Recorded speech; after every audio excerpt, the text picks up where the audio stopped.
and welcome to Next Gen Finance, an SEB podcast about sustainable finance. My name is Lina Apsheva. I'm a sustainable finance analyst at SEB, and today I am joined by my colleague Olle Billinger, who is an advisor in sustainable finance here at SEB as well.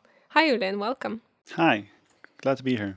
So in the previous episode, we went back to the basics of sustainable finance and we talked about carbon emissions and the role that they play in this market. And in this episode, we will continue talking about carbon, but we will narrow down a little bit and talk specifically about carbon offsets.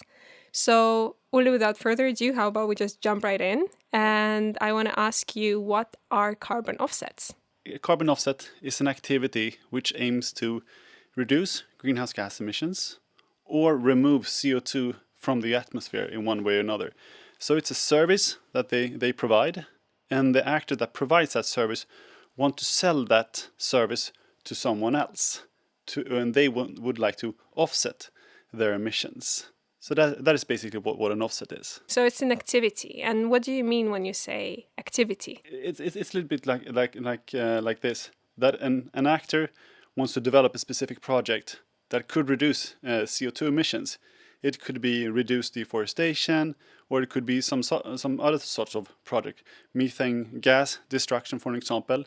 And they do that, and when emissions are reduced, they can issue a credit, which they can then sell to an actor which might find their own emissions to be hard to abate. They might find it hard to reduce these emissions. So they would like to purchase this service of reducing emissions from someone else. So I guess that means that a company that is producing emissions by their, let's say, products that they're making could technically pay someone else to maybe plant some trees. And by that company could say, oh, you know, we're canceling out kind of our emissions that we're making because we're paying this other entity to reduce emissions. But in a way, that's kind of bad, isn't it, Olle? Because we want to reduce as many emissions as possible. So how does that play into this whole concept of carbon offsets? Yeah, I think it's really important to keep a few things clear here. One is you need a mitigation hierarchy, meaning that if you're a company that emits CO2, it's very important that you address your own emissions, both within your factory gates, but also in your supply chain, and when that product is in use, and try to reduce those emissions as much as possible. But we will end up in a situation where most companies will have some residual emissions left, which they can't address today, or perhaps not in the nearest future. And in those cases, when companies really have done all which they can do in order to reduce their emissions, they should be able to buy carbon offsets in order to address those lost emissions. And the thing is that if all companies would just say, well, we're going to buy offsets for all of our emissions, there are practically not enough land on the earth to grow the amount of trees needed for those type of offsets. So we need to reduce our emissions as well. And for the rest, we should buy offsets. And offsets is not just a company thing. It's actually enshrined in the Paris Agreement that corporates could buy, or countries could buy offsets from another country. So it's not just a corporate thing, it's a global thing that also involves nations. Yeah, I understand. But from what you're saying, it sounds a little bit like not all offsets are made equal. There is a quality component as well. So I'm wondering, what determines the quality of an offset? The world of voluntary carbon markets has developed in a way which they have tried to define a few different properties that a carbon offset should have in order for it to be defined as being of high quality, basically. And these terms are additionality, permanence, leakage, baseline, and double counting.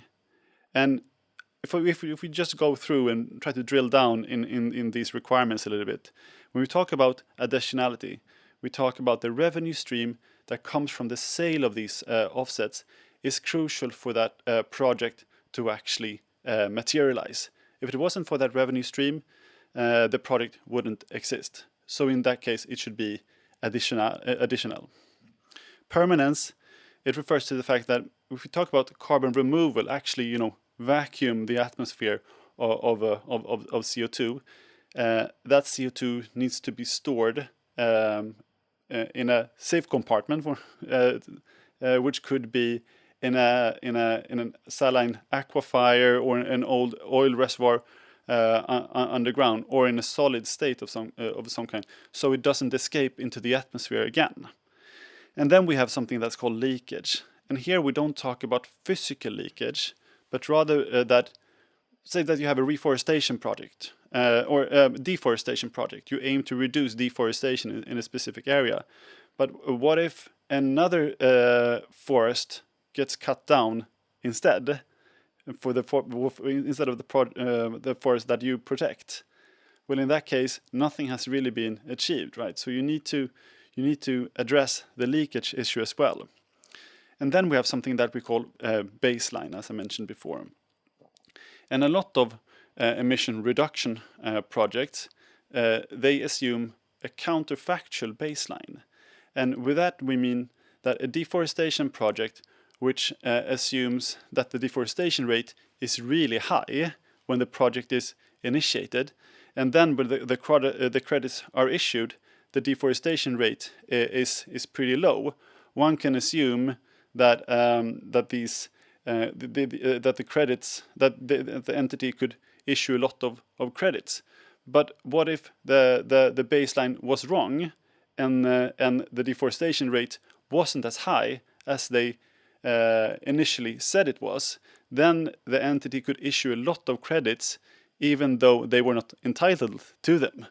So that's a counterfactual baseline.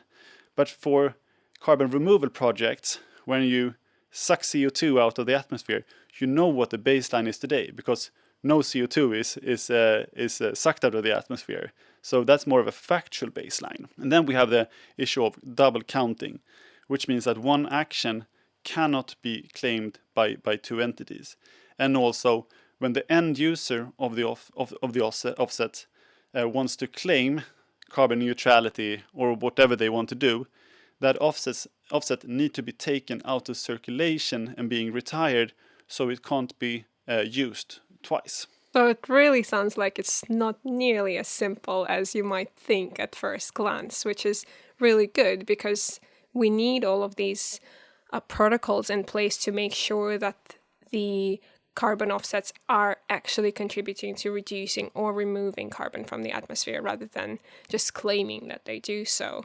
So that's really great to hear. And you talked earlier a little bit about the mitigation hierarchy, meaning that companies should first make sure that they reduce their emissions as much as they can, and only then turn to offsetting through different types of projects. But I'm wondering if there are any other protocols that exist in this market that is still so very much self-regulated. Yeah, there are a few different self-regulatory initiatives out there. There's one that's called ICVCM, so that's the Integrity Council on the Voluntary Carbon Market. They're trying to set the standards for how these certifiers that certify a project, what standards we should hold them to.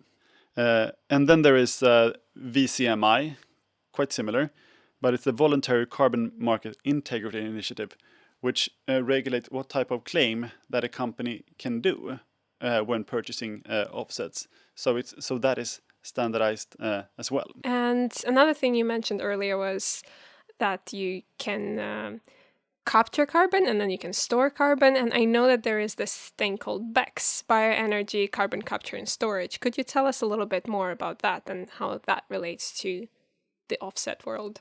What I mentioned before is that we have emission reduction offsets and carbon removal offsets. And this is a carbon removal offset, or BECS could issue such a credit. And first of all, we find carbon removals really interesting, because the carbon budget that we have globally, we're running out of that. So we need to reduce the CO2 concentration in the atmosphere quite rapidly.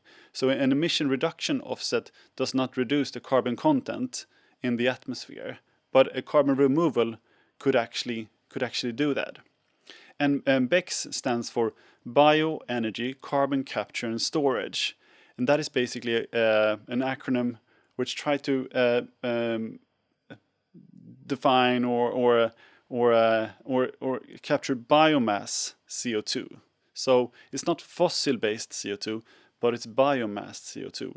And that could be a carbon removal because you actually disrupt the carbon cycle where carbon is captured by plants or biomass, and then when it's cut down or when it decomposes, CO2 is released into the atmosphere. But what we do is that we capture that CO2 and then we store it safely underground, where it could be stored safely for 1,000 years or more.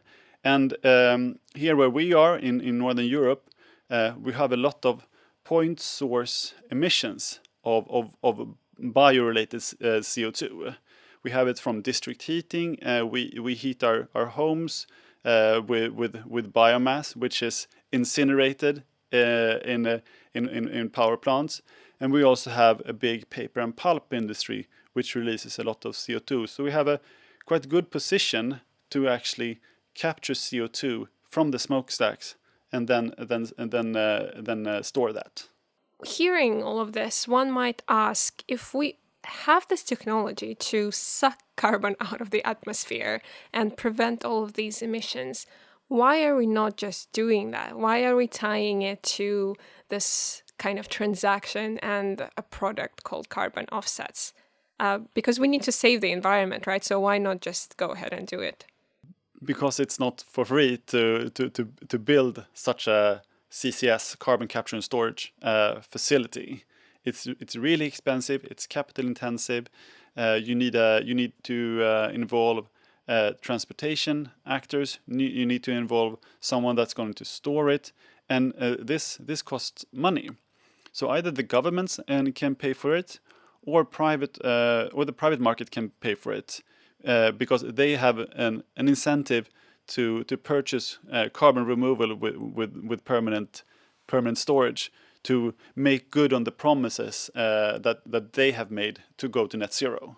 And today we have over 1,400 companies that have made net zero commitments through an organization called Science-Based Target Initiative, and they need to deliver on that sooner or later. Yeah, nothing is for free in this world, unfortunately. But Olle, what are the type of products that we have in the sustainable finance market that are tied to this technology and carbon offsets in general?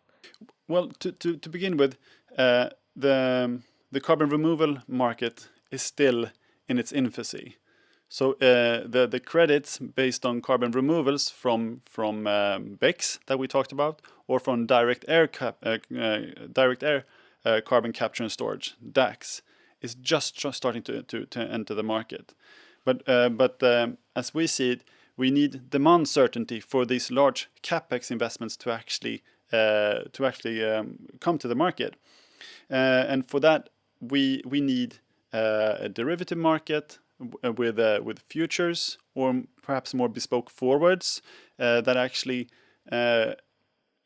make sure that the project developer can get a specific price into the future when they actually deliver this carbon offset. And when they know what they're going to sell that for in the future, they could actually make these investments now. So we need certain building blocks that have existed in the financial industry for a very long time for these projects to materialize, basically. So when these building blocks are in place, what can we as finance professionals do in order to make sure that it's possible to scale this market up further? Say that we have demand certainty for a BECS facility. That would make us as a financial institution more inclined to lend money to them, because we know that there's a future cash flow coming in which will service the debts. But we also have the case where we can go in and act as a facilitator for these suppliers to actually meet the demand side, much like any other commodity which we are active in. And speaking of commodities, do you think that there is a potential for carbon offset credits to become a traded commodity in the near future? Yes, and I certainly hope so. And to some extent, it is already traded on exchanges. Exchanges are popping up like mushrooms here and there. And exchanges and standardization is vital to lower the transaction cost and make sure that we build scale here. Because we need to remove CO2 in the gigaton style within a few years' time. And that's why we need an infrastructure for scaling these projects and for these suppliers to meet demand in a cost efficient way. And that could be done through financial markets and traded like any other commodity with a derivatives market attached to it. So many new developments in the sustainable finance market, as always. Is there anything else, Olle, that maybe I didn't get to ask you that you'd like to mention that we should know about carbon offsets before I let you go? Well, I think it's really important to mention that this market is developing, and much like any market that is in a transformative or starting phase, you will have questions related to the integrity of the market. But as I've highlighted today, and which we see in the market, is that a lot of initiatives are really trying to solve the integrity and transparency issue to make sure that these project developers that develop the project actually do something that is of high quality and where it cannot come into question whether they deliver a real service to the buyer of the offset. Thank you so much, Olle. This has been really interesting and I really appreciate your insights. Thank you. And to our listeners, thank you so much for tuning in into another episode. Don't forget to add the podcast to your favorites or subscribe, depending on where you're listening to us on. This way, you will receive a notification when the next episode is published, and you'll make sure to check it out as well. And if you want to reach out to us with any suggestions or questions, please feel free to do so by emailing us at nextgenfin@seb.se. We would love to hear from you. But for now, take care and goodbye.